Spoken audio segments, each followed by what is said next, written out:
ನಮಸ್ಕಾರ. ದಯವಿಟ್ಟು ಎಲ್ಲರೂ ಸರ್ ಹೊರತಾಗಿ ಎಲ್ಲ ಆಡಿಯೋ ವಿಡಿಯೋ ಆಫ್ ಮಾಡ್ಕೋಬೇಕಾಗಿ ವಿನಂತಿಸ್ತಾ ಇದ್ದೇನೆ.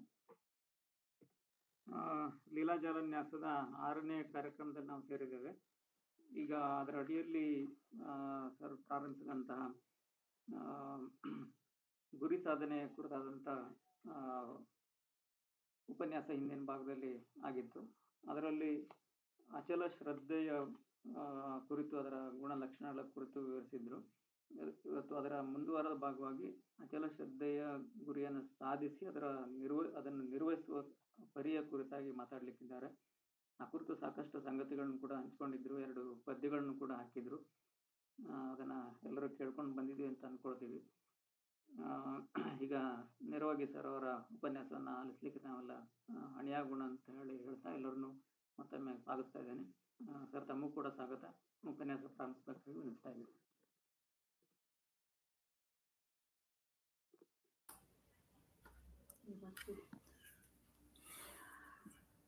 ಎಲ್ಲರಿಗೂ ನಮಸ್ಕಾರ. ಈ ಗುರಿ ಸಾಧನೆಯ ಕೊನೆಯ ಕಂತಿಗೆ ನಾವು ಬಂದಿದ್ದೇವೆ. ಈ ಗುರಿ ಸಾಧನೆಯನ್ನು ಕುರಿತಂತೆ ಕಳೆದ ಬಾರಿ ಹೇಳಿದಂಥ ಸಂಗತಿಗಳನ್ನು ಎಲ್ಲವನ್ನೂ ನಾನು ವಿವರಿಸಕ್ಕೆ ಹೋಗ್ತಿಲ್ಲ. ಆದರೆ ಅದರ ಸಾರಾಂಶವನ್ನು ಮಾತ್ರ ನಾನು ಇಲ್ಲಿ ಹೇಳಿ ಮುಂದುವರಿತೀನಿ. ನಿಸಾರ್ ಅಹಮದ್ ಅವರು ಹೇಳಿದ ಹಾಗೆ ನಾವು ಸಾಗಿದ್ದೇ ಗುರಿಗಳು. ನಮಗೆ ಅನೇಕ ಗುರಿಗಳು ಇವೆ ಅಂತ ನಾವು ಹೇಳ್ಕೋತೀವಿ.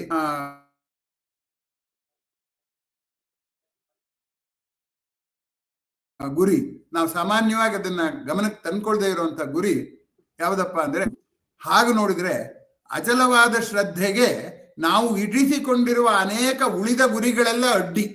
ನಾವು ಹೆಚ್ಚು ಗುರಿಗಳನ್ನು ಇರಿಸಿಕೊಂಡಷ್ಟೂ ಅಚಲವಾದ ಶ್ರದ್ಧೆ ಸಾಧಿಸೋದಕ್ಕೆ ಸಾಧ್ಯ ಆಗೋದಿಲ್ಲ. ಯಾಕೆ ಅಂತ ನೀವು ಕೇಳ್ಬೋದು. ಅಚಲವಾದ ಶ್ರದ್ಧೆಯನ್ನ ನಾವು ಹೊರಗಣ ಜಗತ್ತಿನಿಂದ ಗಳಿಸಿಕೊಳ್ಳುವ ಗುರಿಗೆ ವಿನಿಯೋಗ ಮಾಡಬೇಕಾ, ಅಥವಾ ನಮ್ಮೊಳಗೆ ಇರುವ ಅತ್ಯಂತ ಸಹಜವಾದ ಸಚ್ಚಿದಾನಂದ ಸ್ವರೂಪ ಅಂತ ಹೇಳ್ತಾರಲ್ಲ, ಹಾಗೆ ಸಹಜವಾದಂಥ ಒಂದು ನೆಮ್ಮದಿಗೆ ಕಡೆದಷ್ಟು ಏನಾಗುತ್ತೆ ಅಂತಂದ್ರೆ, ಆ ಲಕ್ಷ್ಯ ಬೇರೆ ಕಡೆ ಹೊರಟೋಗೋದ್ರಿಂದ ನಾವು ಮನಸ್ಸಿನ ನೆಮ್ಮದಿಯನ್ನ ಮರೆತೇ ಬಿಡುವ ಅಪಾಯವಿದೆ.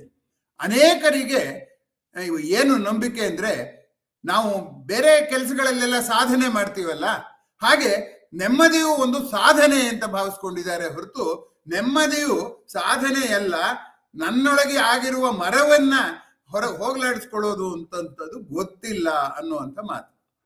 ಹೀಗಾಗಿ ಈ ನಾನು ಸೂಚಿಸಿದಂತಹ ಶ್ರದ್ಧೆಯ ಗುರಿ ತದ್ವಿರುದ್ಧವಾದ ದಿಕ್ಕಲ್ಲಿ ಸಾಕಾಗುತ್ತೆ. ಅದು ಗಳಿಸುವಂಥದ್ದಲ್ಲ, ಶ್ರಮ ಪಡುವಂಥದ್ದಲ್ಲ. ಆದರೆ ನನ್ನೊಳಗೆ ಇರುವುದನ್ನ ನೆನಪು ಬರುವಷ್ಟು ಹೊರಗಿನ ಗುರಿಗಳನ್ನ ಕಡಿಮೆ ಮಾಡ್ಕೊಳ್ಳುವಂಥದ್ದು, ಅದು ತುಂಬಾ ಮುಖ್ಯವಾದದ್ದು ಅನ್ನುವಂಥದ್ದನ್ನ ನಾನು ಕಳೆದ ಬಾರಿ ಸಂಕ್ಷೇಪವಾಗಿ ಹೇಳಿದೆ. ಇವತ್ತು ಅದನ್ನ ವಿಸ್ತಾರ ಮಾಡ್ತಿದ್ದೀನಿ. ಕಳೆದ ಬಾರಿ ಇನ್ನೂ ಒಂದು ಹೇಳಿದೆ, 2 ಕೈ ಸೇರಿದ್ರೆ ಚಪ್ಪಾಳೆ ಅಂತ. 2 ಕೈ ಇದ್ರೂ ಏನು ತೊಂದರೆ ಇಲ್ಲ, ಹತ್ರ ಬಂದ್ರೂ ಏನು ತೊಂದರೆ ಇಲ್ಲ, ಸೋಕಿದ್ರೂ ಏನು ತೊಂದರೆ ಇಲ್ಲ. ಆದ್ರೆ ಉಜ್ಜಿದ್ರೆ ಕಾವು, ಬಡಿದ್ರೆ ಶಬ್ದ ಮತ್ತು ಕಾವು. ಹಾಗೆ ಜಗತ್ತಿನೊಡನೆ ಜನರೊಡನೆ ನಾವು ಎಷ್ಟು ಪಕ್ಕಕ್ಕೆ ಬಂದು ಬಡಿತೀವೋ ಅಷ್ಟು ನಮ್ಮ ಇದು ನೆಮ್ಮದಿ ಹಾಳಾಗ್ತಾ ಹೋಗುತ್ತೆ ಅನ್ನುವಂಥದ್ದು ನಾವಿಲ್ಲಿ ಗಮನಿಸಬೇಕಾದ್ದು. ಮುಖ್ಯವಾಗಿ ಆಶೆ ಮತ್ತು ದ್ವೇಷ ಎರಡೂ ಕೂಡ ನಾವು ಪ್ರಪಂಚದ ಸಂಪರ್ಕ ಇಟ್ಕೊಳ್ಳೋಕೆ ಕಾರಣವಾದಂಥದ್ದು. ಆದ್ದರಿಂದ ಈಗ ಒಂದು ಕೈ ನಾನು ಅಂತ ಅನ್ನೋದಾದ್ರೆ ನಾನು ಎಚ್ಚರಿಕೆಯಿಂದ ಇರಬೇಕು, ಇನ್ನೊಂದು ಕೈ ಜಗತ್ತು ಅಥವಾ ಜನ, ಎರಡೂ ಕೂಡ ಆಗ್ಬೋದು. ಈ ಜಗತ್ತು ಮತ್ತು ಜನ ಮತ್ತು ನನ್ನ ಸಂಬಂಧ ಇದೆಯಲ್ಲ, ಅದು ಯಾವಾಗ ತಿಕ್ಕಾಟ ಬಡಿದಾಟ ಆಗದಾಗ ನೋಡ್ಕೊಂಡ್ಬಿಟ್ರೆ ಸಾಕು. ನಾವು ಜಗತ್ತಿನಿಂದ ದೂರ ಓಡಿ ಹೋಗಿ ಹಿಮಾಲಯಕ್ಕೆ ಹೋಗಿ ತಪಸ್ ಮಾಡ್ಬೇಕಾಗಿಲ್ಲ. ಜನಗಳ ಮಧ್ಯೆನೇ ಇದ್ಕೊಂಡು ಆ ಜನಗಳ ಮಧ್ಯೆ ಇರುವಾಗ ಈ ತಿಕ್ಕಾಟ ಆಗದಾಗ ನೋಡ್ಕೊಂಡ್ಬಿಟ್ರೆ ಸಾಕು. ಅದಕ್ಕೆ ನಾನು ಕಳೆದ ಬಾರಿ ನಮ್ಮ ಗುಂಪಿನಲ್ಲಿ ಇದನ್ನು ಹಾಕಿದ್ದೆ, ವೈರಿಗಳು ನಮಗಿಂತ ಭಿನ್ನ ಅಭಿಪ್ರಾಯದವರಲ್ಲ, ನಮಗಿಂತ ವಿಭಿನ್ನವಾಗಿ ನಡೆದುಕೊಳ್ಳುವವರು ನಮ್ಮ ವೈರಿಗಳಲ್ಲ. ಹಾಗಾದ್ರೆ ಯಾರು ವೈರಿಗಳು ಅಂದ್ರೆ ನಾವು ಮಾಡುವ ಕೆಲಸಕ್ಕೆ ಅಡ್ಡಿ ಬರುವಂತವ್ರು ಮಾತ್ರ ವೈರಿಗಳು ಅಂತ. ರಾಮಾಯಣದಲ್ಲಿ ರಾಕ್ಷಸರು ಅವ್ರ ಪಾಡ್ಗೆ ಅವ್ರ ಕಾಡಲ್ಲಿ ಇದ್ದಿದ್ರೆ ರಾಮ ಹೋಗ್ಬೇಕಾಗಿರ್ಲಿಲ್ಲ. ಆದ್ರೆ ರಾಮನ್ ಕರ್ಕೊಂಡ್ಬರ್ಬೇಕಾದಂತ ಒತ್ತಡ ಯಾರಿಗೆ ಕೌಶಿಕನಿಗೆ ಅಥವಾ ವಿಶ್ವಾಮಿತ್ರನಿಗೆ ಉಂಟಾದದ್ದು ಹೇಗೆ? ಅವರು ಅವ್ರ ಪಾಡ್ಗೆ ಅವ್ರು ಯಾಗ ಮಾಡ್ಕೊಂಡ್ರೆ ಅದಕ್ಕೂ ಬಿಡ್ತಿರ್ಲಿಲ್ಲ. ಹಾಗಾಗಿ ಇನ್ನೊಬ್ಬರು ಯಾವಾಗ ನಮ್ಮ ಕೆಲಸದಲ್ಲಿ ಅಡ್ಡಿ ಆಗ್ತಾರೋ ಆಗ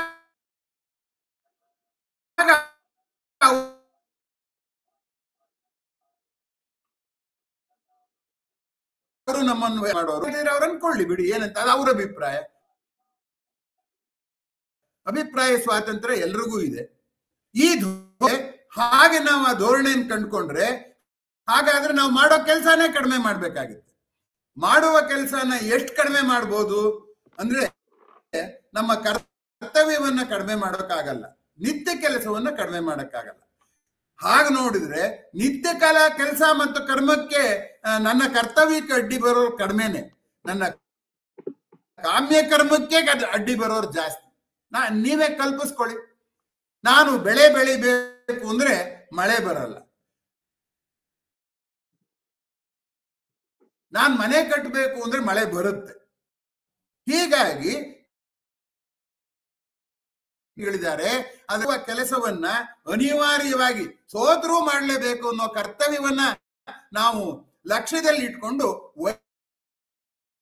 ವೈರಿಗಳನ್ನ ನಿರ್ಧರಿಸಿ ನಾವು ಅನೇಕ ಬಾರಿ ಅನೇಕರನ್ನು ವೈರಿ ಅಂತ ಅನ್ಕೊಂಡಿರೋದು ನನಗಿನ್ನ ಭಿನ್ನವಾಗಿ ಆಲೋಚನೆ ಮಾಡ್ತಾನೆ, ನನಗೆ ಬೆಂಬಲ ಕೊಡ್ಲಿಲ್ಲ ಅನ್ನುವಂಥ ಅಭಿಪ್ರಾಯಗಳು. ಹೀಗಾಗಿ ವೈರಿಗಳು ಕಡಿಮೆ ಆಗ್ಬೇಕಾದ್ರೆ ನಮ್ಗಿರೋದು ಒಂದೇ ದಾರಿ, ನಾವು ಮಾಡಲೇಬೇಕಾಗಿರುವ ಕರ್ತವ್ಯವನ್ನೇ ಚಿಕ್ಕದ್ ಮಾಡ್ಕೊಂಡ್ಬಿಟ್ಟು ಕರ್ತವ್ಯಕ್ಕೆ ಮಾತ್ರ ನಾವು ಸೀಮಿತಗೊಂಡು ಬೇರೆ ಕೆಲಸಗಳನ್ನ ಕಡಿಮೆ ಮಾಡಿದ್ರೆ ವೈರಿಗಳು ಕಡಿಮೆ ಆಗ್ತಾರೆ. ಎರಡನೇದು ಆಸೆಯನ್ನ ವೈರಾದ ಸ್ನೇಹಿತರು ಆಸೆ ಎಲ್ಲವೂ ಎರಡಕ್ಕೂ ಸಂಬಂಧ ಇದೆ. ನನಗೆ ಆಸೆಗಳು ಜಾಸ್ತಿ ಇದ್ರೆ ಸ್ನೇಹಿತರು ಜಾಸ್ತಿ ಸಂಖ್ಯೆಯಲ್ಲಿ ಬೇಕಾಗ್ತಾರೆ, ಬೇರೆ ಬೇರೆ ರೀತಿಯ ಬೆಂಬಲ ಬೇಕಾಗುತ್ತೆ. ನನಗೆ ಅಸಹಾಯಕತೆ ಇದ್ರೆ ಅನೇಕ ಜನರ ಬೆಂಬಲ ಬೇಕಾಗುತ್ತೆ. ನನಗೆ ಧೈರ್ಯ ಇಲ್ದಿದ್ರೆ ಧೈರ್ಯ ತುಂಬಕ್ ಜನ ಬೇಕಾಗುತ್ತೆ. ಹಾಗಾಗಿ ಈ ಆಸೆ ಅನ್ನುವಂಥದ್ದನ್ನ ಕಡಿಮೆ ಮಾಡ್ಕೊಳ್ಳುವಂಥದ್ದು ಇದೆಯಲ್ಲ, ಅದನ್ನ ವೈರಾಗ್ಯ ಅಂತ ಕರೆದು ಅಷ್ಟೇ. ಆ ವೈರಾಗ್ಯ ಅನ್ನುವಂಥದ್ದು ಇದೆಯಲ್ಲ, ಆ ವೈರಾಗ್ಯ ಯಾಕಪ್ಪ ಅಂದ್ರೆ ಪ್ರಪಂಚಕ್ಕೂ ನನಗೂ ಮಧ್ಯೆ ಒಂದಿಷ್ಟು ಗಾಳಿಯ ಪೊರೆ ಉಳ್ಕೊಳ್ಳೋ ಹಾಗೆ ಕೈನ ಇಲ್ಲಿವರೆಗೂ ತರಬಹುದು ಅನ್ನೋ ರೀತಿಯಲ್ಲಿ. ಹಾಗಾಗಿ ಈ ಆಸೆ ಭಯ ಎರಡನ್ನ ಕಡಿಮೆ ಮಾಡ್ಕೊಂಡ್ಬಿಟ್ರೆ, ಹಲೋ ಯಾಕೆ ಏನಾಯ್ತು?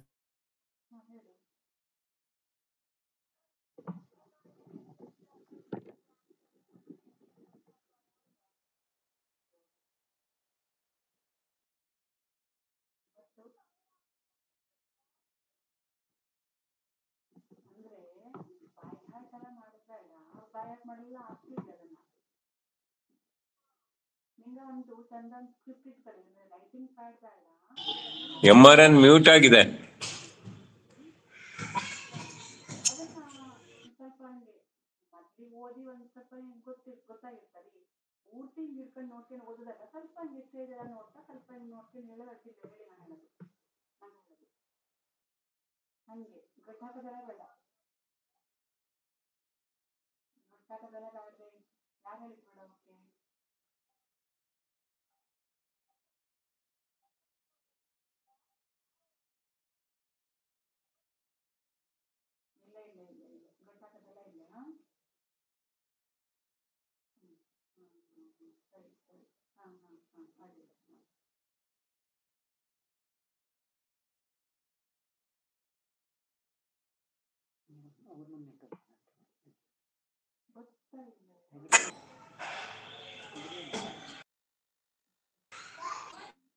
ಗಣೇಶ್ ಹೆಗ್ಡೆ ಅವರೇ, MRN ಮ್ಯೂಟ್ ಆಗಿದೆ ನೋಡಿ. ಹಲೋ, ಈಗ ಕೇಳಿಸ್ತಾ ಇದೆಯಾ?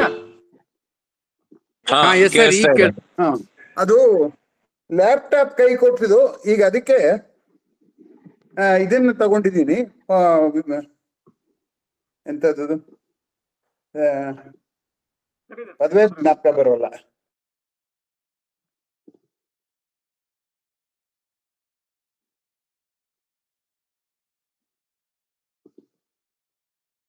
ಮತ್ತೆ ಸ್ಟ್ರಕ್ ಆಯ್ತು ಸರ್.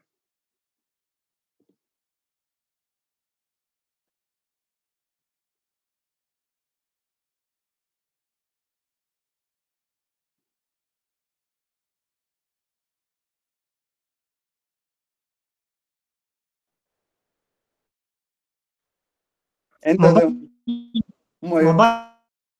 ಮೊಬೈಲ್ ತಗೊಂಡಿದ್ದೀನಿ, ಮೊಬೈಲ್ ಕೊಡ್ತೇನೆ. ದಯವಿಟ್ಟು ಸ್ವಲ್ಪ ಸಹಕರಿಸಿ. ಅದು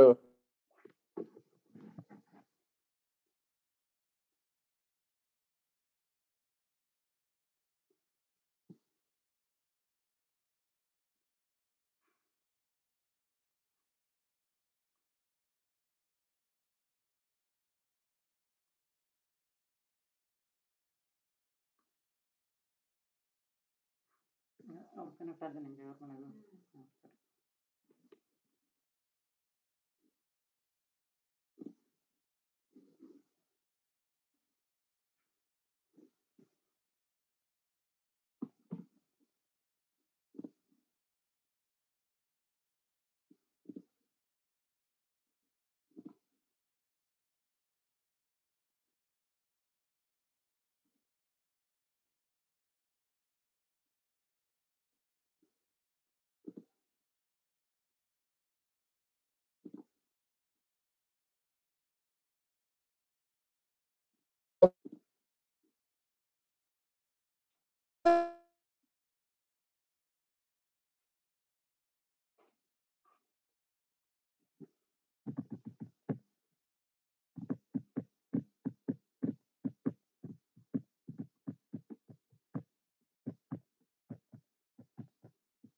ಎರಡು ಕಡೆಗೆ ಗಮನ ಕೊಡೋದು ಕಡಿಮೆ. ಕೊಡಲ್ಲ ಅಂತ ನಾನು ಹೇಳೋದಿಲ್ಲ, ಕೊಡುತ್ತಾರೆ, ಅದು ಕೆಲವರೇ ಕೊಡೋದು. ಅದಕ್ಕಿಂತ ಹೆಚ್ಚಿಗೆ ನಾವು ಬೇರೆ ಬಾಹ್ಯ ಸಂಗತಿಗಳ ಕಡೆಗೆ ಗಮನ ಕೊಡೋದ್ರಿಂದ ನಮ್ಮ ನೆಮ್ಮದಿ ಕಳಿಸೋದ್ರು ನಮಗೆ ಗೊತ್ತಾಗೋದೇ ಇಲ್ಲ. ಹೀಗಾಗಿ ಯಾವುದೇ ಕೆಲಸ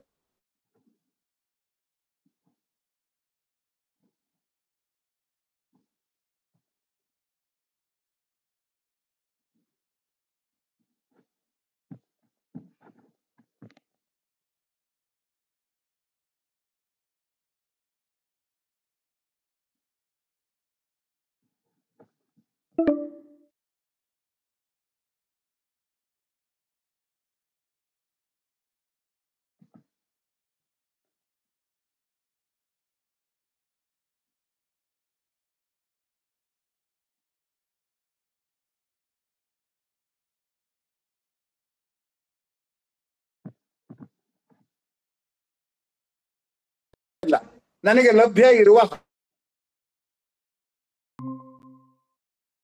ಲಕ್ಷ್ಯ ಬೇರೆ ಕೆಲಸಗಳು ಇರುತ್ತಲ್ಲ, ಅದ್ರ ಮಧ್ಯೆ ಕೊಡಬಹುದಾದ ಲಕ್ಷ್ಯ ಈ ಎಲ್ಲ ಮಿತಿಗಳಲ್ಲಿ ಕೂಡ ನಾನು ಕೆಲಸ ಮಾಡೋದಾದರೆ ಆಗ ನಮ್ಮ ಮನಸ್ಸಿನ ನೆಮ್ಮದಿಯನ್ನು ಸಾಧಿಸುವ ಶ್ರದ್ಧೆಗೆ ಅಡ್ಡಿ ಬರೋದಿಲ್ಲ. ಇಲ್ಲದೆ ಇದ್ರೆ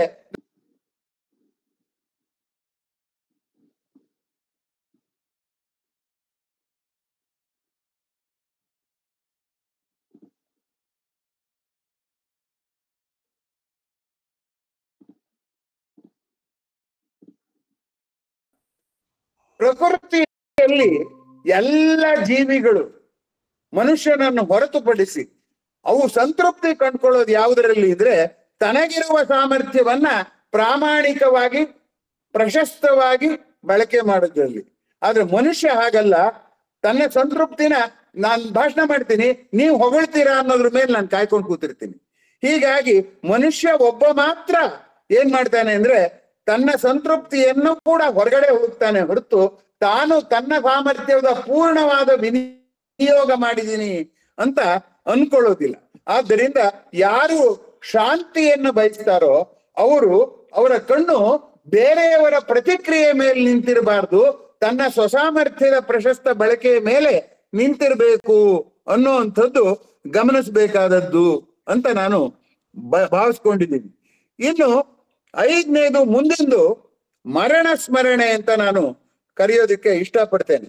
ಮರಣ ಸ್ಮರಣೆ ಅಂದ್ರೆ ಏನು ಅಂತಂದ್ರೆ ಸಾಮಾನ್ಯಕ್ಕೆ ನಾನು ಎಷ್ಟು ದಿವಸ ಬದುಕ್ತೀನಿ, ಬದುಕು ನಶ್ವರ ಅಂತ ಅನ್ಕೊಳ್ಳೋದು ಮರಣ ಸ್ಮರಣೆ ಅಂತ ಅನ್ಕೊಂಡಿದೀವಿ. ಆದ್ರೆ ಅನೇಕ ಮರಣಗಳನ್ನ ನಾವು ಪರಿಗಣಿಸ್ಬೇಕಾಗತ್ತೆ. ಮೊದಲನೆಯ ಮರಣ ನಮ್ಮ ಆಶೆಯೇ ಮರಣ ಆಗುತ್ತೆ. ನಾವು ಜಾಮೂನ್ ತಿನ್ಬೇಕು ಅಂತಂದ್ರೆ 3 ಜಾಮೂನ್ ತಿಂದ್ರೆ 4ನೇ ತೇನೋಗು ಆಕರ್ಕೆ ಬರುತ್ತೆ, ಆಶೆಯೇ ಮರಣ ಆಗುತ್ತೆ. ಆಮೇಲೆ ಆಶಿತ ವಸ್ತುವಿನ ಮರಣ, ಜಾಮೂನನ್ನೇ 2 ದಿವಸ ಇಟ್ರೆ ಅದು ಚೆನ್ನಾಗಿರೋದಿಲ್ಲ. 3ನೇದು ನಮ್ಮ ಅಗತ್ಯದ ಮರಣ, ಯಾವುದೋ ಅಗತ್ಯದ ಸಲುವಾಗಿ ನಾವು ಅದನ್ನ ವಸ್ತುನ ಪ್ರೀತಿಸ್ತಿರ್ತೀವಿ, ಆ ಅಗತ್ಯವೇ ಮರಣ ಆಗುತ್ತೆ. 4ನೇದು ನಮ್ಮ ಅಭಿರುಚಿಯ ಮರಣ, ನಮ್ಗೆ ಆ ಹೊಸದೊಂದು ಆಸೆ ಬಂದ್ಬಿಟ್ರೆ ಈ ಆಸೆ ಮರಣವಾಗುತ್ತೆ. ಆಮೇಲೆ ಆಸೆ ಪಡುವ ವ್ಯಕ್ತಿಯೂ ಮರಣ ಆಗ್ತಾನೆ. ಆದ್ದರಿಂದ ಸ್ಮರಣೆ ಅಂತಂದ್ರೆ ನಾನು ಏನಂತ ಅನ್ಕೊಂಡಿದ್ದೀನಿ ಅಂದ್ರೆ, ಚಂಚಲ ಮನಸ್ಸು ಮರಣವಾಗುತ್ತೆ, ತನ್ನ ಲಕ್ಷ್ಯವನ್ನು ಬದಲಾಯಿಸಿ ವಸ್ತು ಹಾಳಾಗತ್ತೆ, ನನ್ನ ಆಸೆಯೇ ಬೇರೆ ಆಗುತ್ತೆ, ನನ್ನ ಅಭಿರುಚಿಯೇ ಬೇರೆ ಆಗುತ್ತೆ, ನಾನೇ ಕಾಯಿಲೆ ಬರ್ಬೋದು. ಹೀಗಾಗಿ ಈ ಮರಣ ಸ್ಮರಣೆ ನಾವು ಯಾವುದಕ್ಕಾದ್ರೂ ಆಸೆ ಪಡುವಾಗ, ಹೊರಗಡೆ ಜಗತ್ತಿಗೆ ಕೈ ಚಾಚುವಾಗ ಈ ಮರಣ ಸ್ಮರಣೆ ಬಂದ್ರೆ ನಾವು ಕೈ ಚಾಚೋದು ಕಡಿಮೆ ಆಗುತ್ತೆ. ಕಡಿಮೆ ಆದ್ರೆ ನನ್ನೊಳಗೆ ಸಂತೃಪ್ತಿ ನಾನು ಕಂಡ್ಕೊಳ್ಳೋದಿಕ್ಕೆ ಸಾಧ್ಯ ಆಗತ್ತೆ ಅನ್ನುವಂಥದ್ದು ಗಮನಿಸ್ಬೇಕಾದದ್ದು. ಶಾಂತಿ ಮಂತ್ರ ಇದೆಯಲ್ಲ, ಅದ್ರಲ್ಲಿ ಹೇಳ್ತಾರೆ ಪೃಥ್ವಿ ಶಾಂತಿ, ಆಪಃ ಶಾಂತಿ, ವಾಯು ಶಾಂತಿ, ಶಾಂತಿರೇವ ಶಾಂತಿ ಅಂತ ಪಂಚಭೂತಗಳ ಬಗ್ಗೆನೂ ಹೇಳ್ತಾರೆ. ಪಂಚಭೂತಗಳು ಶಾಂತವಾಗುತ್ತಾ? ಇಲ್ಲಾದ್ರೂ ಗಾಳಿ ಬೀಸದೇ ಇರುತ್ತಾ, ಬಿರುಗಾಳಿ ಆಗದೆ ಇರುತ್ತಾ, ನೀರು ಹರಿದೇ ಇರುತ್ತಾ? ಹಾಗಾದ್ರೆ ವಾಟ್ ಡು ದೇ ಮೀನ್? ಅವ್ರು ಹೇಳೋ ಅರ್ಥ ಏನು ಅಂದ್ರೆ, ಅದು ಏನೇ ಆಗಲಿ ನನ್ನೊಳಗಿನ ಕೆಲಸವನ್ನು ನಾನು ಮಾಡೋದಕ್ಕೆ ನಾನು ದಾರಿ ಮಾಡ್ಕೊಂಡಿರೋದ್ರಿಂದ ಅದರ ಬಗ್ಗೆ ನಾನು ತಲೆ ಕೆಡಿಸ್ಕೊಳ್ಳೋದಿಲ್ಲ, ನಾನು ನೆಮ್ಮದಿಯಾಗಿರ್ತೀನಿ ಅನ್ನುವಂಥದ್ದು. ಹೀಗಾಗಿ ಸಂತೃಪ್ತಿಯನ್ನ ತನ್ನೊಳಗೆ ಕಂಡುಕೊಳ್ಳಬೇಕು ಅನ್ನೋದನ್ನ ಆ ಶಾಂತಿ ಮಂತ್ರ ಹೇಳ್ತಾ ಇದೆ. ನಮ್ಮ ಸುತ್ತ ಇರೋ ಪ್ರಾಣಿಗಳು ಹೇಳ್ಕೊಡ್ತಾ ಇವೆ, ನಮ್ಮ ಸುತ್ತ ಇರೋ ಗಿಡಗಳು ಹೇಳ್ಕೊಡ್ತಾ ಇವೆ. ಅವೆಲ್ಲ ನಮ್ಮ ಹಿರಿಯರು, ವಿಕಸನದ ಹಂತದಲ್ಲಿ ನಮ್ಮ ಹಿರಿಯರು, ಅಜ್ಜ ಮುತ್ತಜ್ಜದಂತವ್ರು, ಅವೆಲ್ಲ ಏನ್ ಹೇಳ್ತಾ ಇದೆ ಅಂದ್ರೆ, ತನ್ನೊಳಗೆ ನಾವು ಸಂತೋಷ ಕಂಡ್ಕೋಬೇಕು ಅನ್ನೋ ಅಂಥದ್ದನ್ನ ಹೇಳ್ತಾ ಇವೆ. ನಾವು ಅದನ್ನ ಅನುಸರಿಸ್ತಾ ಇಲ್ಲದೆ ಇರೋದ್ರಿಂದ ನಮ್ಮ ಮನಸ್ಸಿನ ನೆಮ್ಮದಿ ಬೇಗ ಬೇಗ ಬೇಗ ಬೇಗ ಹಾಳಾಗ್ತಾ ಹೋಗ್ತಾ ಇದೆ ಅನ್ನೋ ಅಂಥದ್ದನ್ನ ಗಮನಿಸ್ಬೇಕಾದ್ದು. ಇನ್ನು ಮುಂದಿನ ಸಂಗತಿ ಯಾವ್ದಪ್ಪ ಅಂತಂದ್ರೆ, ನಮ್ಮ ಎಲ್ಲ ಕೆಲಸಗಳು ಕೂಡ ಶರೀರ ಪೋಷಣೆಗೆ, ಶರೀರದ ಓಲೈಕೆಗೆ ಸಂಬಂಧಪಟ್ಟಿದ್ದೇ ಹೊರತು ಯಾವುದೂ ನಮಗೆ ಕಡ್ಡಾಯವಾದದ್ದಲ್ಲ.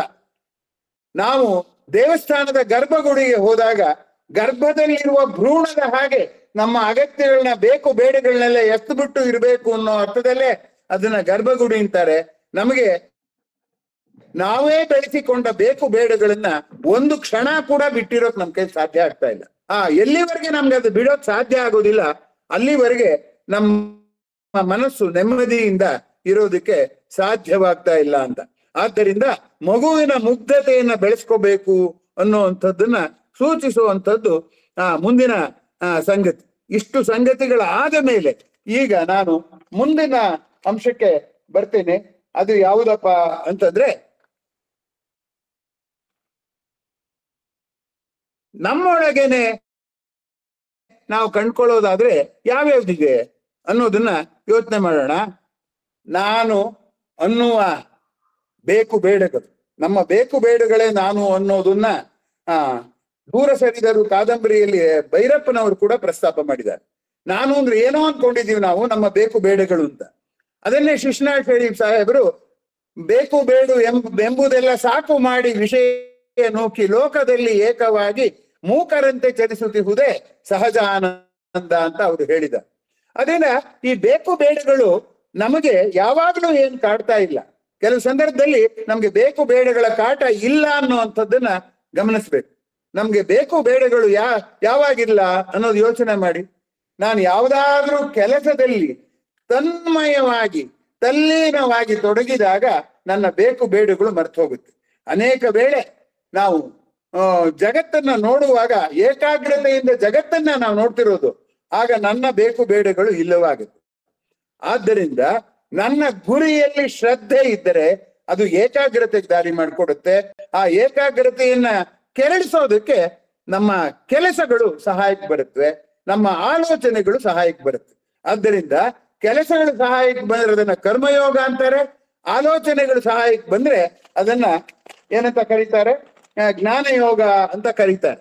ಈ ಕರ್ಮಯೋಗ ಮತ್ತು ಜ್ಞಾನಯೋಗದಲ್ಲಿ ನಮ್ಗೆ ತುಂಬಾ ಮುಖ್ಯವಾದ ಏನಪ್ಪಾ ಅಂದ್ರೆ, ಕೆಲಸದ ಬಗ್ಗೆ ನಮ್ಮ ಧೋರಣೆ ಇದೆಯಲ್ಲ, ಅದು ಶ್ರಮ, ಅದು ಆಯಾಸ, ಅದು ಸುಖಕ್ಕೆ ಅಡ್ಡಿ ಅಂತ ನಾವು ಭಾವಿಸ್ಕೊಂಡಿದ್ದೀವಿ. ಆರಾಮಕ್ಕಿರ್ತೀನಿ ಅಂದ್ರೆ ನಂಗೆ ರಿಟೈರ್ ಆಯ್ತಪ್ಪ, ಆರಾಮಕ್ಕಿದ್ದೀನಿ. ಆರಾಮ ಅಂದ್ರೆ ಕೆಲಸ ಇಲ್ಲದೆ ಇರೋದು ಅಂತ ನಮ್ಮ ವ್ಯಾಖ್ಯಾನ. ಆದ್ರೆ ಕೆಲಸದಲ್ಲಿ ತೊಡಗುವಾಗ ಮೈ ಮರೆತಾಗ ಆರಾಮ ಅಂತ ಮನಃಶಾಸ್ತ್ರಜ್ಞರು ಹೇಳ್ತಾರೆ. ಹಾಗಾಗಿ ಇಲ್ಲಿ ಕೆಲಸದ ಬಗೆಗಿನ ನಮ್ಮ ಧೋರಣೆ ಇದೆಯಲ್ಲ, ನಾವು ಸುಮ್ಮನೆ ಕೂತ್ಕೊಂಡಷ್ಟು ಚಿಂತೆ ಜಾಸ್ತಿ ಅನ್ನುವಂಥ ಧೋರಣೆ ಇದೆಯಲ್ಲ, ಅದು ನಮ್ಗೆ ತುಂಬಾ ತಕರಾರು ಮಾಡ್ತಾ ಇದೆ ಅಂತ ನಾವು ಭಾವಿಸ್ಕೋಬಹುದು. ಆದ್ದರಿಂದ ನಾನು ಶ್ರದ್ಧೆಯಿಂದ ಕೆಲಸ ಮಾಡಿ ಮೈ ಮರೆಯೋನ್ಗೆ ಬೇರೆ ಪ್ರಪಂಚದ ಕೊರತೆಗಳು ಯಾವುದು ಕಾಣಿಸ್ಕೊಳ್ಳೋದಿಲ್ಲ ಅನ್ನೋವಂಥದ್ದನ್ನ ಗಮನಿಸ್ಬೇಕಾದ್ದು. ಹೀಗಾಗಿ ಈ ಮುಂದಿನ ಸಂಗತಿ ಯಾವ್ದಪ್ಪ ಅಂದ್ರೆ, ಕೆಲಸದಲ್ಲಿ ಮೈ ಮರೆಯುವಂಥದ್ದು ಅನ್ನುವಂಥದ್ದು. ಕೆಲಸ ಅಂದ್ರೆ ಏನು? ಆ ಕೆಲಸ ಕರ್ತವ್ಯ ಆದ್ರೆ ಇನ್ನೂ ಚೆನ್ನಾಗಿ ಮೈ ಮರೆಯೋಕ್ ಸಾಧ್ಯ. ಯಾಕೆಂದ್ರೆ ಕಾಮ್ಯ ಕರ್ಮ ಆದ್ರೆ, ಆಸೆ ಪಟ್ಟು ಮಾಡುವ ಕೆಲಸ ಆದ್ರೆ ಏನಾಗ್ಬಿಡುತ್ತೆ, ಆಸೆ ಪೂರೈಸತ್ತೋ ಇಲ್ವೋ ಅಂತ ಭಯ ಆಗುತ್ತೆ, ಗಾಬರಿ ಆಗುತ್ತೆ, ನಾ ಮಾಡ್ತಿರೋ ಸರಿಯೋ ತಪ್ಪು ಅಂತ ಆಗುತ್ತೆ. ಕರ್ತವ್ಯ ಅನ್ನೋದು ಹಾಗಲ್ಲ, ಸೋತ್ರೂ ಸಹ ನಾನ್ ಮಾಡ್ಲೇಬೇಕಾದ್ದು ಅನ್ನೋಂತ ಬದ್ಧತೆ ಇದೆಯಲ್ಲ, ಅದನ್ನೇ ಶ್ರದ್ಧೆ ಅಂತ ಕರೆಯೋದು. ಆ ಬದ್ಧತೆಯಿಂದ ಆಲೋಚನೆ ಮಾಡ್ಲಿ, ಬದ್ಧತೆಯಿಂದ ಕೆಲಸ ಮಾಡ್ಲಿ, ನಮಗೇ ಅರಿವಿಲ್ಲದ ಹಾಗೆ ನಮ್ಮ ಮನಸ್ಸು ಆ ಕೆಲಸ ಮಾಡುವಷ್ಟು ಕಾಲವೂ ನೆಮ್ಮದಿಯಾಗಿ ಇರೋದಕ್ಕೆ ಸಾಧ್ಯ ಆಗುತ್ತೆ ಅನ್ನುವಂಥದ್ದನ್ನ ಗಮನಿಸ್ಬೇಕಾದ್ದು. ಈಗ ತಪಸ್ಸು ಅಂತ ಹೇಳ್ತಾರಲ್ಲ, ತಪಸ್ಸು ಅಂದ್ರೆ ಏನು?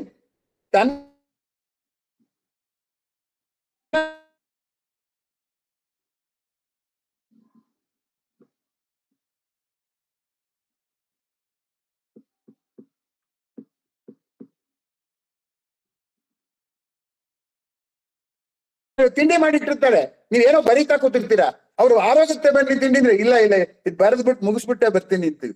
ಆ ತಿಂಡಿಯ ರುಚಿ, ಹಸಿವೆ ಮತ್ತು ಆ ತಿನ್ನಬೇಕೆಂಬ ಉತ್ಕಟಾಕಾಂಕ್ಷೆಯನ್ನ ಆ ಬರೆಯುವ ಕೆಲಸ ತಪ್ಪಿಸ್ಲಿಲ್ವೇ?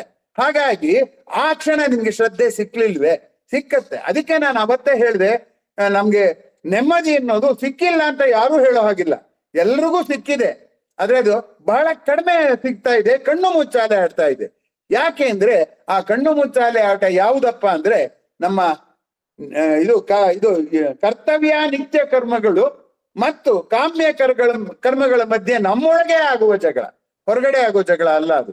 ನಮ್ಮ ನಿತ್ಯ ಕರ್ಮ ಮಾಡಕ್ಕೂ ಬೇಜಾರು, ಕೆಲವು ಸ್ನಾನ ಮಾಡೋದೇ ತಡ ಮಾಡ್ತಾರೆ, ಅದು ಬೇಜಾರು, ಅದ್ರಲ್ಲಿ ಸಂತೃಪ್ತಿ ಸಿಗ್ತಾ ಇಲ್ಲ. ಯಾಕೆಂದ್ರೆ ತನ್ನ ಸಾಮರ್ಥ್ಯದೆಲ್ಲ ಮಾಡಿದ್ದೀನಿ, ನಾನು ಶುದ್ಧವಾಗಿರ್ತೀನಿ, ಕಾಯಿಲೆ ಬರಲ್ಲ ಅಂತ ಎಷ್ಟು ಪಾಠ ಹೇಳಿದ್ರು ನಿತ್ಯ ಕರ್ಮದಲ್ಲಿ ಅವ್ರಿಗೆ ಸಂತೃಪ್ತಿ ಸಿಗ್ತಿಲ್ಲ. ಕರ್ತವ್ಯ ಅನ್ನೋದು ಹೊಟ್ಟೆ, ನಮ್ದು ಯಾವ್ದು ಕರ್ತವ್ಯ ಇಲ್ಲ, ನಾನೇನೋ ಬೇರೆ ಉದ್ಧಾರ ಮಾಡಕ್ ಮಾಡ್ತಿದ್ದೀನಿ ಅನ್ನೋ ಭಾವನೆಯಿಂದ ಇರುವಾಗ ನಮ್ಗೆ ನೆಮ್ಮದಿ ಸಿಗಬೇಕು ಅಂದ್ರೆ ಹೆಂಗೆ ಸಿಗೋದಕ್ಕೆ ಸಾಧ್ಯ? ಆಲೋಚನೆ ಮಾಡಿ. ಹಾಗಾಗಿ ನಮ್ಮ ಶ್ರದ್ಧೆಯ ಗುರಿಯನ್ನ ಸಾಧಿಸುವಾಗ ಈ ಅಂಶ ಮುಖ್ಯ ಆಗುತ್ತೆ. ಇನ್ನು ಜನರ ಸುದ್ದಿಗೆ ಬರೋಣ. ಜನರನ್ನ ನಾವು ಅನುಕರಣೆ ಮಾಡಕ್ ಹೋಗ್ತೀವಿ, ಅನುಸರಣೆ ಮಾಡಕ್ ಹೋಗ್ತೀವಿ. ಯಾರೋ ಮಗಳ ಮದುವೆ ಹಾಗೆ ಮಾಡಿದ್ರು, ನಾನು ಅದಕ್ಕೆಲ್ಲ ಅದ್ದೂರಿಯಾಗಿ ಮಾಡ್ತೀನಿ ಅಂತ ಮಾಡಕ್ ಹೋಗುವಾಗ ಅಲ್ಲಿ ಆಲೋಚನೆಯ ಅಂಶ ಕಡಿಮೆ, ಅನುಕರಣೆಯ ಅಂಶ ಜಾಸ್ತಿ.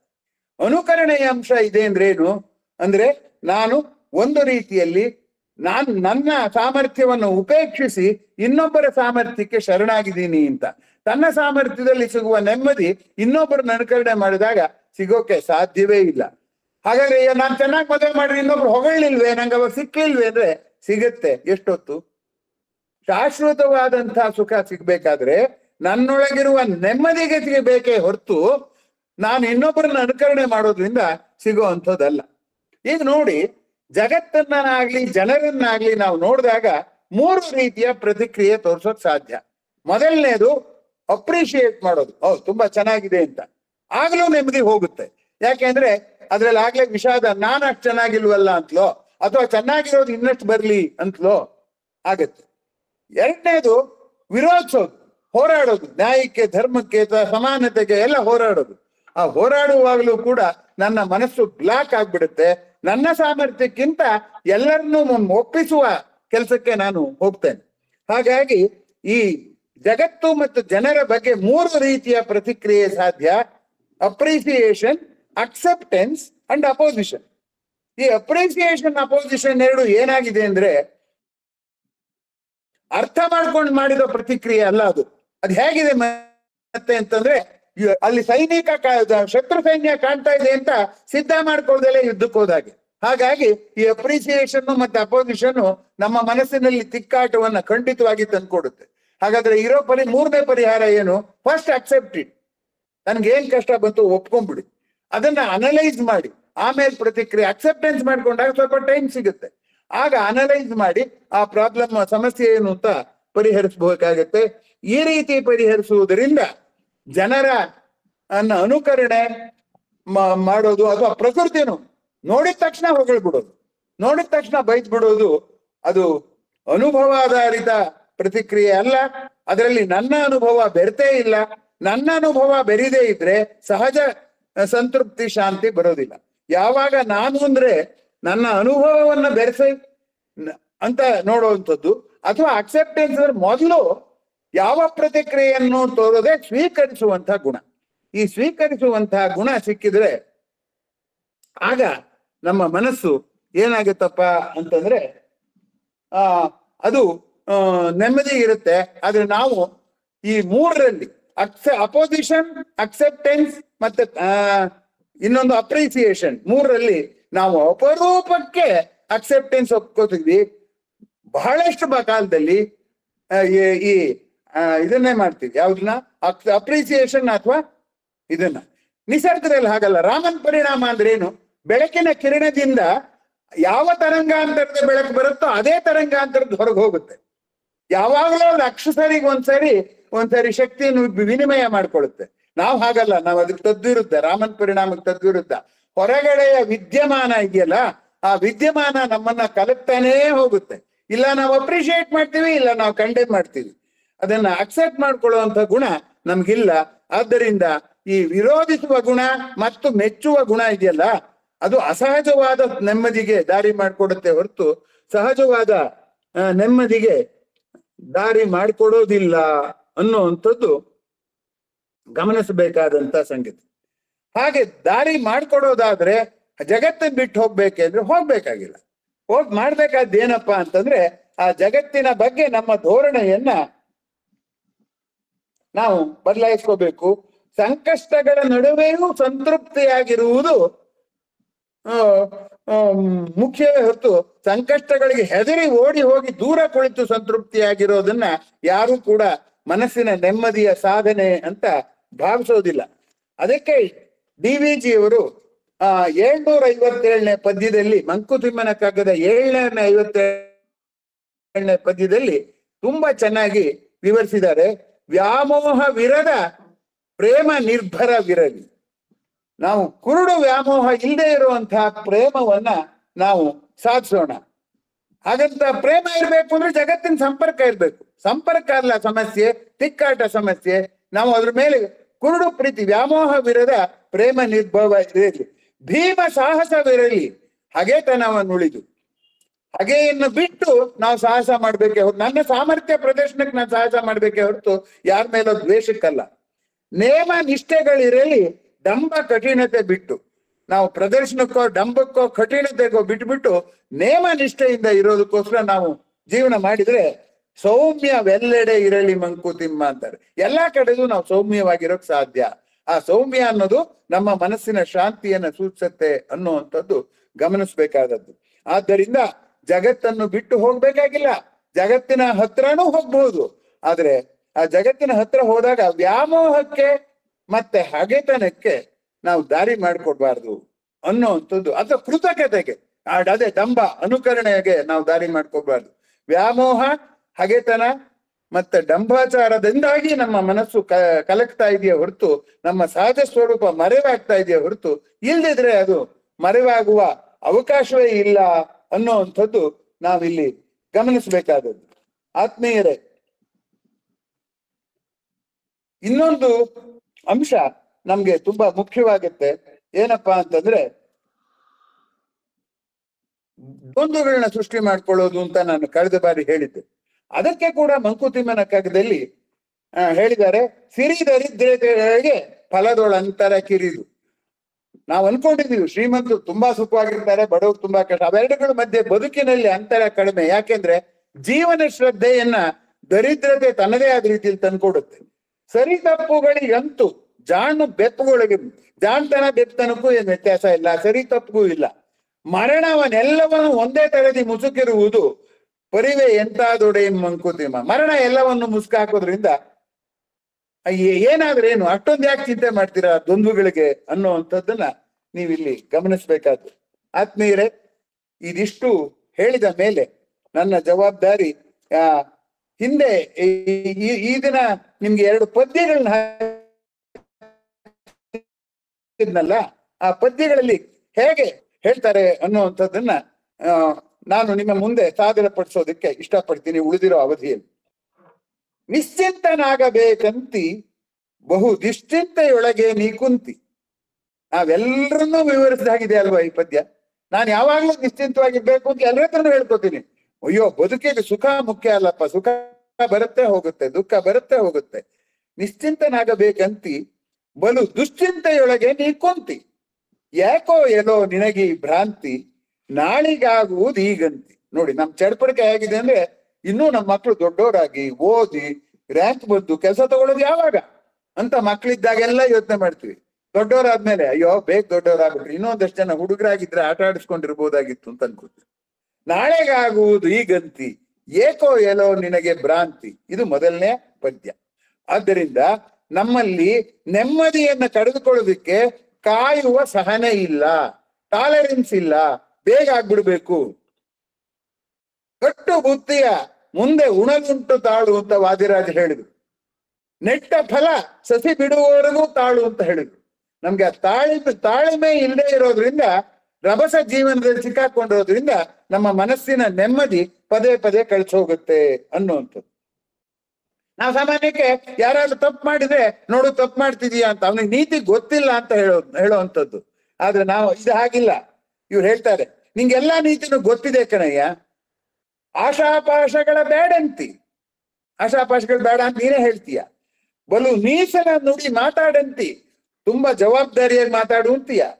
ಭಾಷೆ ಕೊಟ್ಟು ತಪ್ಪಬೇಡಂತಿ, ಭಾಷೆ ಕೊಡ್ತೀಯ ತಪ್ಪಬೇಡ ಅಂತ ಹೇಳ್ತೀಯ. ಹರಿದಾಸರೊಳಗೆ ಮನ ನೀಡಂತಿ, ಹಿರಿಯರು ಅನುಭವಿಗಳ ಮಾತನ್ನ ಕೇಳಿಸ್ಕೊಂತೀಯ. ಇದೆಲ್ಲ ನೀ ಹೇಳ್ತೀಯ. ಅದ್ ಸರಿ, ಆದ್ರೂ ನಿಂಗೆ ಯಾಕೆ ನೆಮ್ಮದಿ ಹೋಗ್ತಿದೆ? ಮುಂದಿನ ಪದ್ಯ ಹೇಳುತ್ತೆ. ಏನಂತ ಹೇಳುತ್ತೆ? ಅವರನ್ನು ಕಂಡರೆ ಅವರಂತೆ, ಮತ್ತಿವರನ್ನು ಕಂಡರೆ ಇವರಂತೆ. ಅವ್ರ ಜೊತೆಲಿದ್ದಾಗ ಅವ್ರ ತರ, ಇವ್ರ ಜೊತೆಲಿದ್ದಾಗ ಇವ್ರ ತರ. ಅಂದ್ರೆ ಒಂದು ಖಚಿತವಾದ ನಿಲುವಿಲ್ಲ. ಅದನ್ನೇ ಅಚಲ ಶ್ರದ್ಧೆ ಇಲ್ಲ ಅಂತ ನಾನು ಹೇಳಿದ್ದು.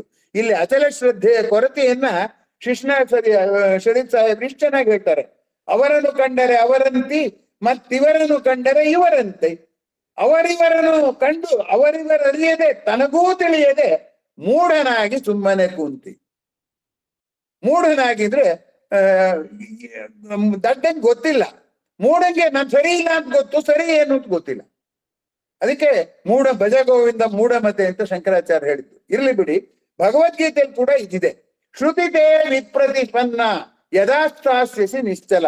ಎಲ್ಲಾರು ಹೇಳಿದ್ದು ಕೇಳಿಸ್ಕೊಂಡು ನಿನ್ನ ಮನಸ್ಸು ಗೊಂದಲದ ಪುರವಾಗಿದೆ. ಯಾವಾಗ ನಿಶ್ಚಲವಾಗುತ್ತೆ ಮನಸ್ಸು, ಸಮಾಧ್ಯ ವಚಲ ಬುದ್ಧಿ ತಥೋ ಯೋಗವಾಪ್ಯಸಿ, ಅದು ಯೋಗವನ್ನ ನೀನು ಪಡ್ಕೊಳ್ಳೋಕೆ ದಾರಿ ಅಂತ ಆ ಪದ್ಯದ ಮುಂದಿನ ನುಡಿ ಹೇಳುತ್ತೆ. ಮುಂದಕ್ಕೆ ಹೇಳುತ್ತೆ, ಪಡವಿಯೊಳಗೆ ಶಿಶುನಾಳಂತಿ. ಪ್ರಪಂಚಕ್ಕೆ ಶಿಶುನಾಳ ಇದೆ ಅಂತ ಹೇಳ್ತೀಯ. ದೃಢ ಗೋವಿಂದ ಯೋಗಿಯ ಚಿಂತಿ. ಗೋವಿಂದ ಗುರು ಇದೆಲ್ಲ ದೃಢವಾದ ಮನಸ್ಸಿದೆ ಅಂತ ನೀನೇ ಹೇಳ್ತೀಯ. ಬಿಡದಾತನ ಸೇವೆ ಮಾಡಂತಿ, ಭಯ ಇಲ್ಲದ ಗುರುವಿನ ಕೂಡಂತಿ.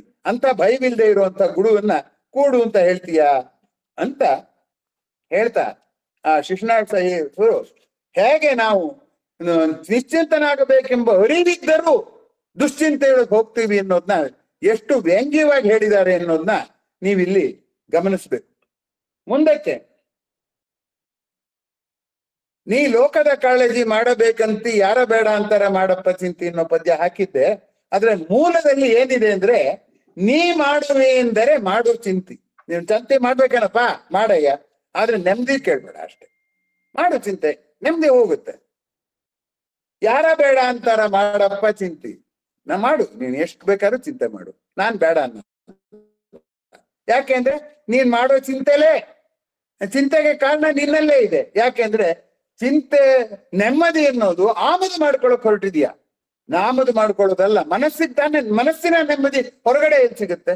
ಮನಸ್ಸಿನ ಕೊಳೆ ಕಳೆದು ಮನಸ್ಸು ಶುದ್ಧವಾಗ್ಬೇಕು, ಶುದ್ಧ ಚಿತ್ತ ಆಗ್ಬೇಕು ಅಂದ್ರೆ ಮನಸ್ಸನ್ನು ಶುದ್ಧ ಮಾಡ್ಬೇಕೆ ಹೊರತು ಹೊರಗಡೆಯಿಂದ ಶುದ್ಧಿ ಮಾಡಕ್ಕಾಗತ್ತಾ? ಆಗಲ್ಲ. ಸ್ನಾನ ಮಾಡ್ಬೇಕಾದ್ರೆ ಸೋಪ್ ಬೇಕು, ಹೊರಗಡೆಯಿಂದ ಬೇಕು.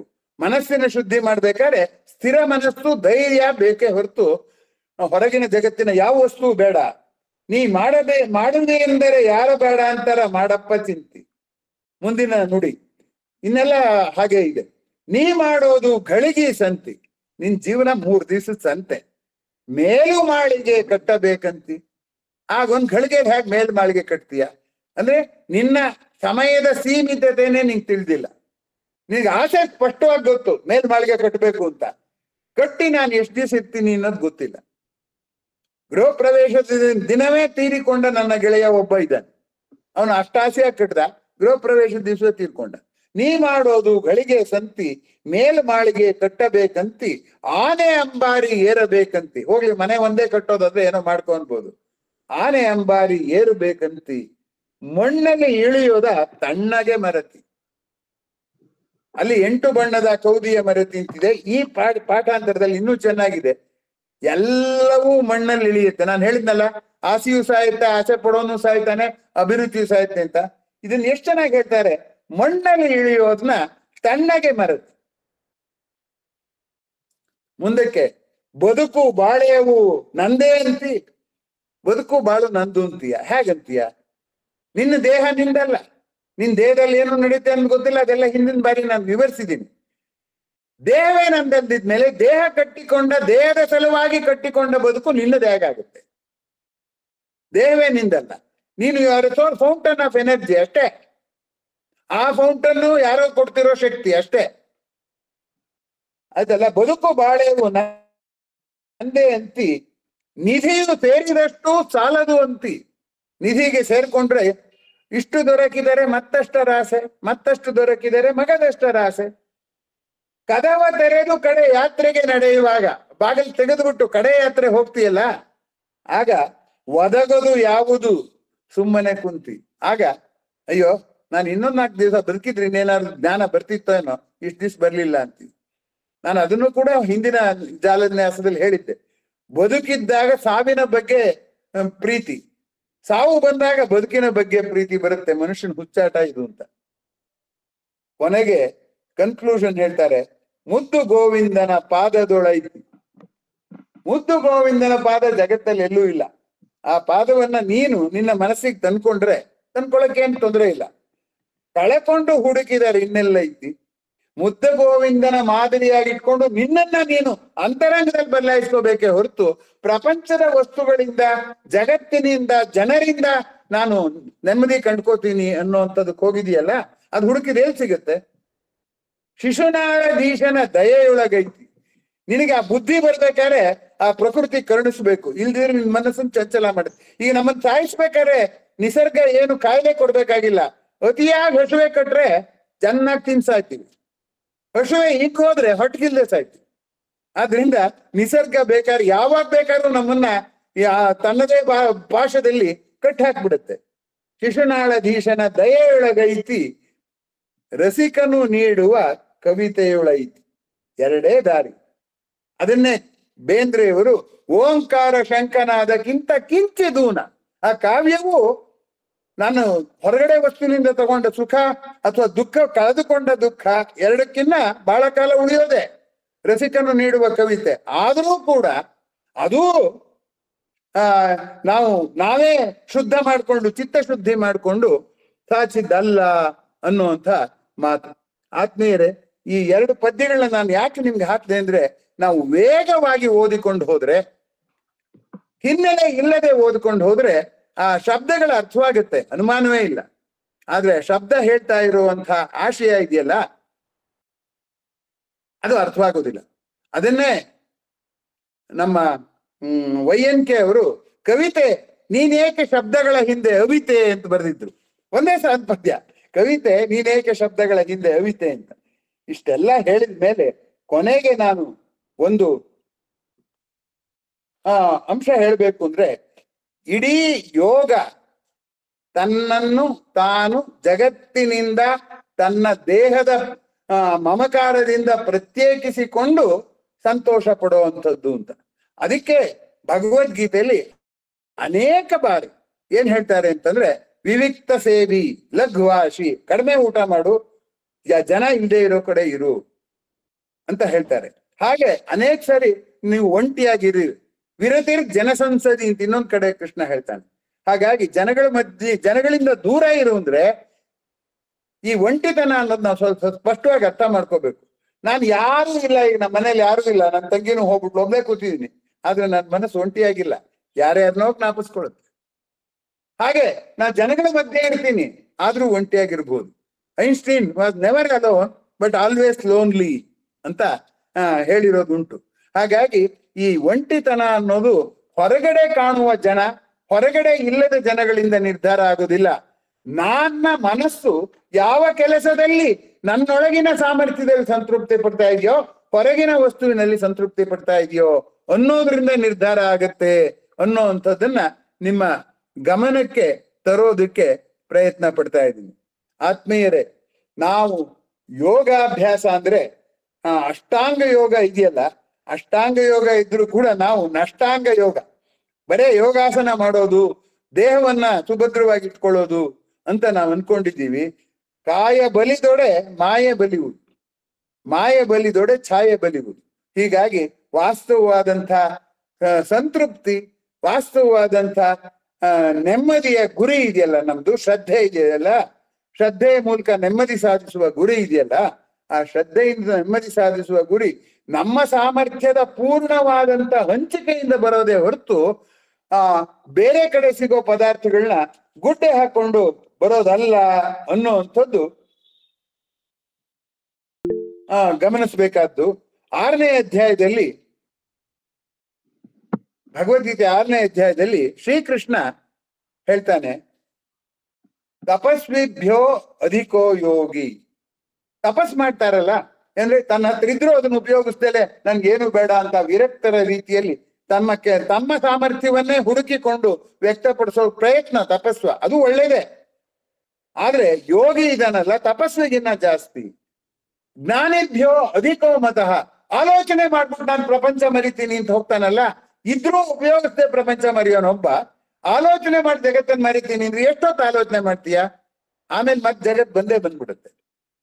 ಜ್ಞಾನಿಭ್ಯೋ ಕರ್ಮೇಭ್ಯೋ ಅಧಿಕೋ ಮತಃ, ನಾನು ಕೆಲಸ ಮಾಡ್ಬಿಟ್ಟು ಏಕಾಗ್ರತೆಯಿಂದ ಮಾಡ್ಬೋದು ಅಂತ ಹೇಳಿದ್ನಲ್ಲ, ಅದು ಕೂಡ ಆಗೋದಿಲ್ಲ. ಹಾಗಾದ್ರೆ ತಸ್ಮಾತ್ ಯೋಗಿ ಭವಾರ್ಜುನ, ಆದ್ರಿಂದ ನೀನು ತಪಸ್ವಿ, ಜ್ಞಾನಿ, ಕರ್ಮಿ ಆಗೋದ್ರ ಬದಲು, ಅಂದ್ರೆ ಆಲೋಚನೆ ಮಾಡಿ ಮನಸ್ಸನ್ನ ನೆಮ್ಮದಿ ತಂದ್ಕೊಳ್ಳೋದು, ಬರೇ ಕೆಲಸ ಮಾಡಿ ನೆಮ್ಮದಿ ತಂದ್ಕೊಳ್ಳೋದು ಸಾಕಾಗೋದಿಲ್ಲ. ಏಕಾಗ್ರತೆ ಸ್ವಲ್ಪ ಹೊತ್ತು ಬರುತ್ತೆ ಅಷ್ಟೇ. ಆದ್ರೆ ಯೋಗಿ ಆಗು ಅಂತ ಹೇಳ್ತಾನೆ. ಯೋಗಿ ಆಗೋದ್ರೆ ಏನು ಅಂದ್ರೆ, ಯೋಗಿ ಆಗದವನು ತಾನು ತನ್ನ ಆಲೋಚನೆಯನ್ನ, ತನ್ನ ಸಂತೃಪ್ತಿಯನ್ನ ತಾನು ತನ್ನ ಸಾಮರ್ಥ್ಯದ ಮಿತಿಯಲ್ಲಿಯೇ ಹುಡುಕಿಕೊಳ್ಳುವ ಪ್ರಯತ್ನ. ಆ ಹುಡುಕಿಕೊಂಡ ಮೇಲೆ ಅದು ವ್ಯಕ್ತಪಡಿಸಲೂಬೇಕು. ಆದ್ರಿಂದ ಯೋಗಿ ಅಂದ್ರೆ ಏನೂ ಕೆಲಸ ಮಾಡದೆ ಸಿನಿಮಾಗಳಲ್ಲಿ ತಪಸ್ ಮಾಡ್ದವನ ಕಣ್ಣು ಮುಚ್ಕೊಂಡು ಕಿವಿ ಕೂಡ ಗಮನ ಕೊಡ್ದಲೇನೆ ಕೇಳಿ ಮಾಡೋ ತಪಸ್ಸು ಅಲ್ಲ, ಸದಾ ಆಲೋಚನೆ ಮಾಡೋದು ಅಲ್ಲ, ಸದಾ ಕೆಲಸದಲ್ಲಿ ತೊಡಗೋದು ಅಲ್ಲ. ಈ ಎಲ್ಲವೂ ಕೂಡ ಇನ್ನು ಆ ಯೋಗಿ ಏನಾಗ್ಬೇಕು ಅಂದ್ರೆ, ಜಗತ್ತಿನ ಶಾಂತತೆಗೆ ನಗುವ ಒಂದು ಗುಣ ಬೇಕು. ಜಗತ್ತಿನ ನಶ್ವರತೆಯನ್ನ ಒಪ್ಪಿಕೊಂಡು ಆ ನಶ್ವರತೆ ನನಗೆ ಸಂಬಂಧಪಟ್ಟಿದ್ದಲ್ಲ ಅಂತ ಒಂದು ಪರಕೀಯ ಪ್ರಜ್ಞೆನ ಉಳಿಸ್ಕೋಬೇಕು. ಹಾಗಾಗಿ ನಾವು ಅನಂತವನ್ನ ನಾನ್ ದೇವ್ರನ್ನ ನೋಡ್ಬೇಕು ಅಂತೀವಲ್ಲ, ಅನಂತವನ್ನಲ್ಲ ನೋಡ್ಬೇಕಾದ್ದು, ಶಾಂತದಲ್ಲಿ ಅನಂತವನ್ನ ನಾವು ನೋಡ್ಬೇಕಾಗತ್ತೆ ಅನ್ನುವಂಥದ್ದು ಗಮನಿಸ್ಬೇಕಾದ್ದು.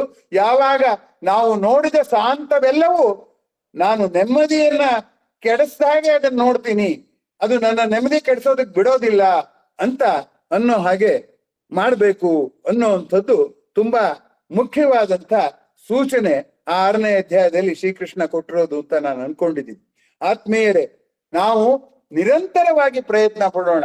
ಏನು, ನಾವು ಆ ಕೆಲಸ ಮಾಡಿ ಸ್ವಲ್ಪ ಮಟ್ಟಿಗೆ ಏಕಾಗ್ರತೆಯಿಂದ ನೆಮ್ಮದಿ ತಂದ್ಕೊಳ್ಳೋಣ, ಆಲೋಚನೆ ಮಾಡಿ ನೆಮ್ಮದಿ ತಂದ್ಕೊಳ್ಳೋಣ. ಆದ್ರೆ ಒಂದಂಶ, ಪ್ರತಿ ಕ್ಷಣವೂ ನಾನು ನೆಮ್ಮದಿಯನ್ನ ತಂದುಕೊಳ್ಳೋದಲ್ಲ, ನನ್ನೊಳಗೆ ಇದೆ ಅಂತ. ಆದ್ರಿಂದ ಅದು ನಾನ್ ಮಾಡಿದ ಕೆಲಸ ಏನ್ ಮಾಡ್ತು ಅಂದ್ರೆ ನನ್ನ ನೆಮ್ಮದಿಯನ್ನ ಮರೆತಿದ್ದನ್ನ ಪಾಚಿನ ಪಕ್ಕಕ್ಕೆ ತಳ್ತು. ಆದ್ರೆ ಆ ಪಾಚಿ ಮತ್ತೆ ಈ ಕಡೆಗೆ ಬಂದೇ ಬರುತ್ತೆ. ಆದ್ದರಿಂದ ಪಾಚಿ ಇರುವ ನೀರಿನಲ್ಲಿ ಪದೇ ಪದೇ ಪಾಚಿ ತಳ್ಳಿ ಸ್ನಾನ ಮಾಡಿದ ಹಾಗೆ ನಮ್ಮ ಮನಸ್ಸಿಗೆ ಬಂದಿರುವ ವಿಸ್ಮೃತಿ ಇದೆಯಲ್ಲ, ಹೊರಗಡೆಯಿಂದ ನಾನು ಸಂತೋಷ ತಂದ್ಕೋಬೇಕು, ಹೊರಗಡೆಯಿಂದ ಸಂತೋಷ ತಂದ್ಕೋಬಹುದು, ದುಃಖನೂ ಬರುತ್ತೆ. ನೀವು ಸಂತೋಷ ತಂದ್ಕೊಳ್ಕೊಂಡು ದುಃಖನೂ ಬರುತ್ತೆ. ಎರಡನ್ನೂ ಪಕ್ಕಕ್ಕೆ ತಳ್ಳುವಂತ ಒಂಟಿತನದ ಆನಂದ ಇದೆಯಲ್ಲ, ಅದನ್ನ ಯೋಗ ಅಂತ ಕರೀತಾರೆ. ಈ ಒಂಟಿತನದ ಆನಂದನ್ನ ಜಗತ್ತಿನ ಎಲ್ಲ ಪ್ರಾಣಿಗಳು ಮಾಡ್ತಿರೋದ್ರಿಂದ ಅವು ಯಾವಕ್ಕೂ ನೀತಿ ಹೇಳೋಗೋದಿಲ್ಲ. ನಮಗೆ ನಾವು ನಮ್ಮ ಸಾಮರ್ಥ್ಯದ ಮೇಲೆ ಅತಿಯಾಗಿ ನಂಬಿಕೆ ಬಂದು ಪ್ರಕೃತಿ ಏನ್ ನನಗೆ ಸುಖ ಕೊಡೋದು, ಪ್ರಕೃತಿ ಬರೇ ಕಬ್ಬಿಣ ಕೊಟ್ಟಿತ್ತು, ನಾನ್ ನೋಡು ಕಬ್ಬಿಣದ ಆಯುಧಗಳನ್ನ ಮಾಡ್ಬಿಟ್ಟೆ, ಒಡವೆಗಳು ಮಾಡ್ಬಿಟ್ಟೆ, ಯಂತ್ರಗಳು ಮಾಡ್ಬಿಟ್ಟೆ, ಅದರಿಂದ ನನಗೆ ನನ್ ಸುಖ ಗೊತ್ತಿದೆ ಅಂದ್ರೆ ನಿನ್ ಸುಖ ಗೊತ್ತಿದೆ, ನೆಮ್ಮದಿ ಗೊತ್ತಿಲ್ಲ. ಸುಖ ಹುಡ್ಕೋರಿಗೆ ನೆಮ್ಮದಿ ಇಲ್ಲ, ನೆಮ್ಮದಿ ಹುಡ್ಕೋರಿಗೆ ಸುಖ ಇಲ್ಲ. ಸುಖ ನೆಮ್ಮದಿ ಎರಡೂ ಕೂಡ ಒಟ್ಟಿಗೆ ಹೋಗೋದೇ ಇಲ್ಲ. ಆ ಎರಡನ್ನು, ಸುಖ ದುಃಖಗಳನ್ನ ಮೀರಿ ನನ್ನೊಳಗೆ ನಾನು ಸಂತೃಪ್ತಿ ಕಂಡುಕೊಂಡ್ರೆ ಅದು ನಿಜವಾದಂಥ ಸಂತೃಪ್ತಿ ಅಂತ ನಾನಾದ್ರೂ ಭಾವಿಸ್ಕೊಂಡಿದ್ದೇನೆ. ಆತ್ಮೀಯರೇ, ಇದನ್ನ ಇನ್ನು ಲಂಬಿಸಿದ್ರೆ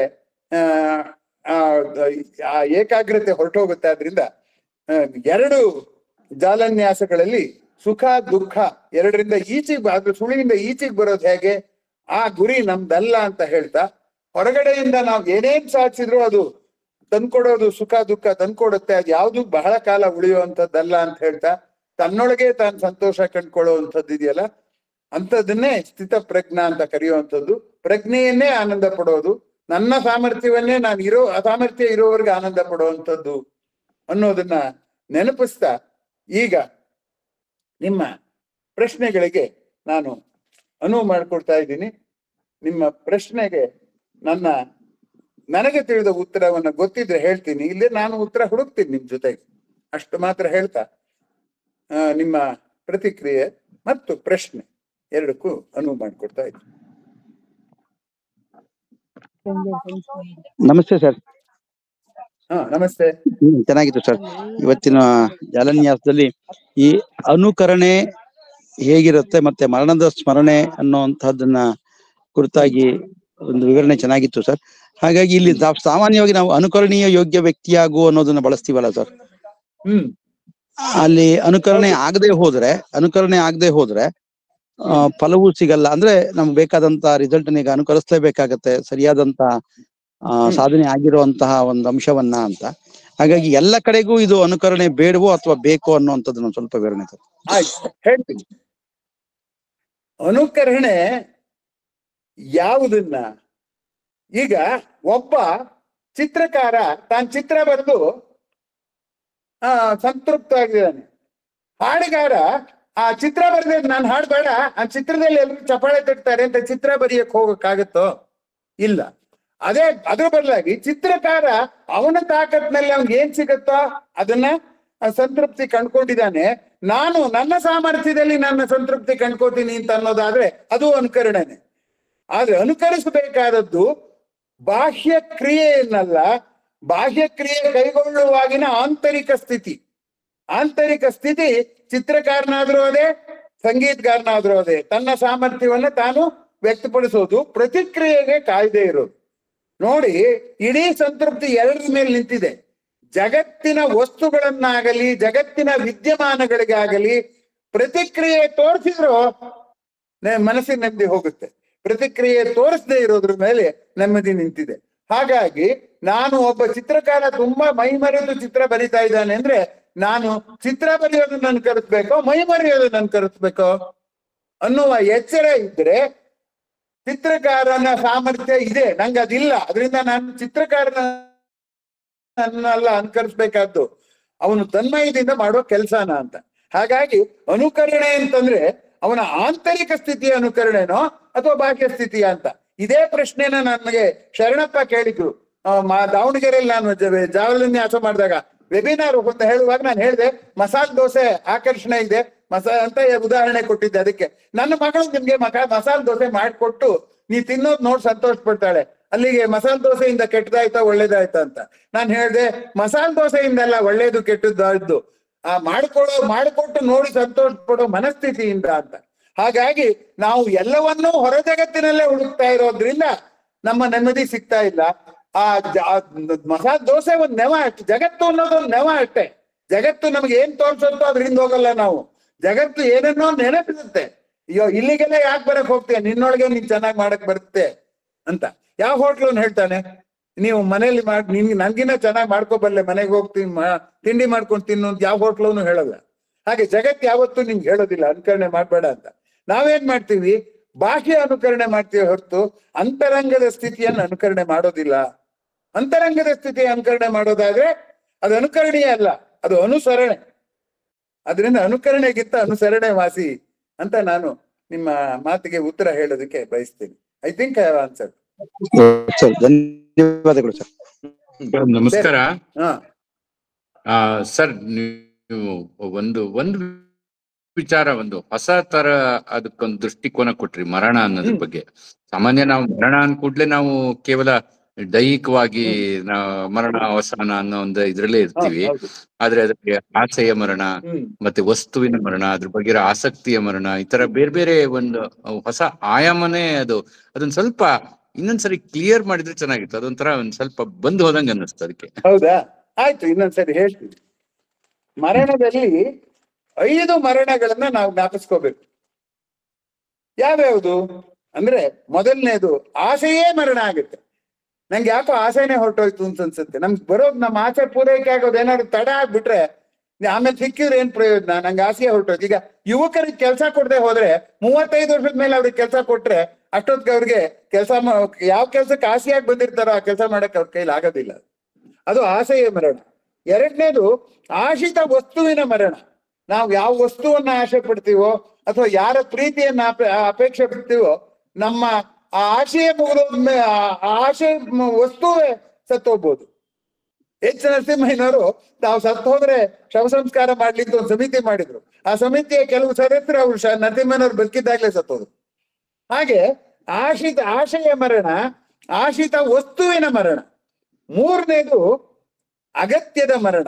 ನನ್ಗೆ ಅಗತ್ಯ ಇತ್ತು, ನನ್ಗೆ ಕೋಡ್ಬೇಳೆ ಚಕ್ಲಿ ತಿನ್ಬೇಕು ಅಂತ ಅನ್ಸಿತ್ತು, ಆದ್ರೆ ಕರದ್ದನ್ನು ತಿನ್ಲೇ ಕೂಡುದು ಅಂತ ಡಾಕ್ಟರ್ ಹೇಳಿದ್ರೆ ಅವಾಗ ಏನಾಯ್ತು, ನಾನು ಆ ಕೋಡ್ಬೇಳೆ ಚಕ್ಲಿ ಬಂದ್ರು ನನ್ಗಿನ್ನೂ ದುಃಖ ಆಗತ್ತೆ ಹೊರತು ಸಂತೋಷ ಆಗೋದಿಲ್ಲ. ಹಾಗಾಗಿ ಆ ಅಗತ್ಯದ ಸಲುವಾಗಿ ನಾನು ಆಸೆ ಪಡ್ತಿದ್ದೆ, ಅಗತ್ಯಗಳೇ ಮರಣ ಆಗ್ಬೋದು. ಮೂರನೇದು ಅಭಿರುಚಿಯ ಮರಣ. ನಾಲ್ಕನೇದು ಅಭಿರುಚಿಯ ಮರಣ ಅಂದ್ರೆ, ನನಗೆ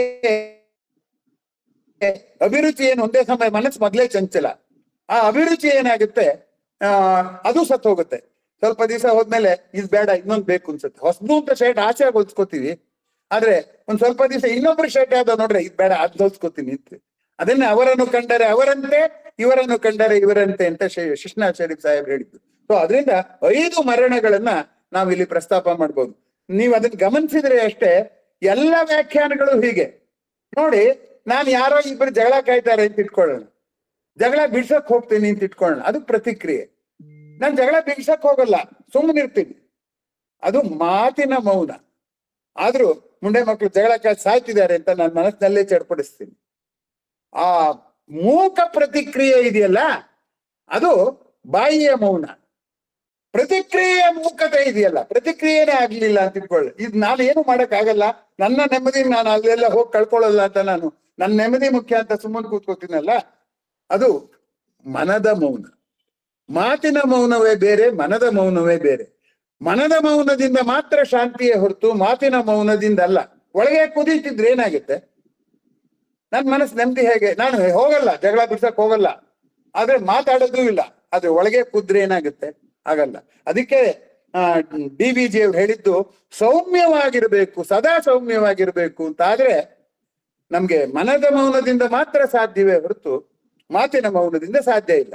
ಹಾಗೆ ಆಶೆಯನ್ನು ಕೂಡ 5 ಅಂದ್ರೆ ಈ ಕಾಲಮಿತಿಯಿಂದಾಗಿ ನಾನು ಸ್ವಲ್ಪ ವೇಗವಾಗಿ ಹೇಳಿದೆ, ಅದರಿಂದ ನಿಮ್ಗೆ ಇದಾಗುತ್ತೆ. ಇನ್ನೊಂದ್ಸರಿ ಕೇಳಿದ್ರೆ ಬಹುಶಃ ಈ ಜಾಲನ್ಯಾಸದ ರೆಕಾರ್ಡಿಂಗ್ ಇನ್ನೊಂದ್ಸರಿ ಕೇಳಿದ್ರೆ ನಿಮ್ಗೆ ಅದು ಇನ್ನೂ ಸ್ಪಷ್ಟ ಆದಿತ್ತು ಅಂತ ಅನ್ಕೊಂಡಿದ್ದೀನಿ.